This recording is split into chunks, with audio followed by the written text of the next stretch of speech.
And for logical reasoning inference questions, assuming that they involve formal logic, which means conditionals, which means diagramming, like games, same thing. Slow down. What were your conditional indicators? What were your evidence conclusion indicators? Did you properly ID them, even in the absence of there being an actual indicator word? So if you're looking at what's the relationship of evidence conclusion, or for a perceived conditional statement, what is the conditionality? Is it A requires B, or is it B requires A? There are certain indicator words that it's really important to have a grasp on so that you won't misidentify what it is that you're looking for. So I thought it might be useful, in the interest of helping you get the ability to recognize an argument structure, to give you some of these indicators now. This is not an exhaustive list, but it is a starting off point for you to properly ID them. So a big part of the LSAT in both logic games and logical reasoning is conditionality, conditional statements, conditional reasoning. And this is important because it relates to making inferences.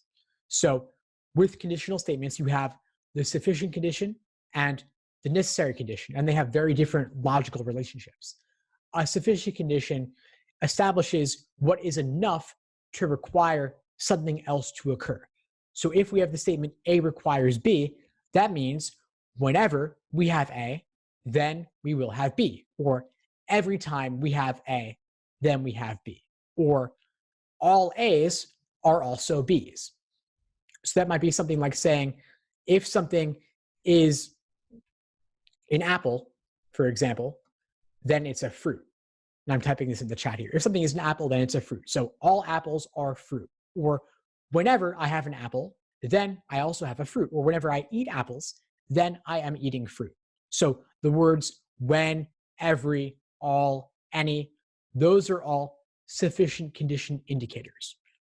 Or we also, so that's important because that's activating, or that's telling us having an apple is enough to know that we have a fruit. Or apples, I eat apples only when I'm choosing to eat fruit. So apple only when fruit means if it's an apple, then it's a fruit. The phrase only when introduces the necessary condition of being fruit. Or eating apples requires that you eat fruit. Or if you're eating an apple, then you must be eating fruit. Requires and must are indicating the necessary condition, establishing requirement that you are in fact eating fruit. So that's a little bit of fun with sufficient necessary indicator words. I'll give you another example here. I'm typing in the chat once again. If I eat pizza, then I will be happy. So pizza requires happiness. Or I eat pizza only when I am happy. And you can see that the timing there can be played around with a little bit. I eat pizza only when I'm happy means I was happy first, then I chose to eat pizza as a result of being happy, like it was a celebration. So if you see me eating pizza, then you know I must have been happy. Or alternatively, if I eat pizza, then I will be happy, meaning that pizza will make me happy.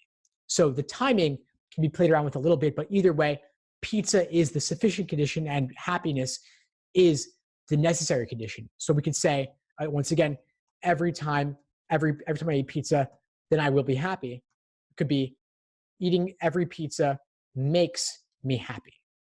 Thanks for tuning into the show. Please subscribe if you haven't done so already to be notified of new episodes as I release them. And feel free to reach out if you need anything at all as you move forward with your prep. I'm happy to help however I can. In the meantime, I'll wish you all the best and take care.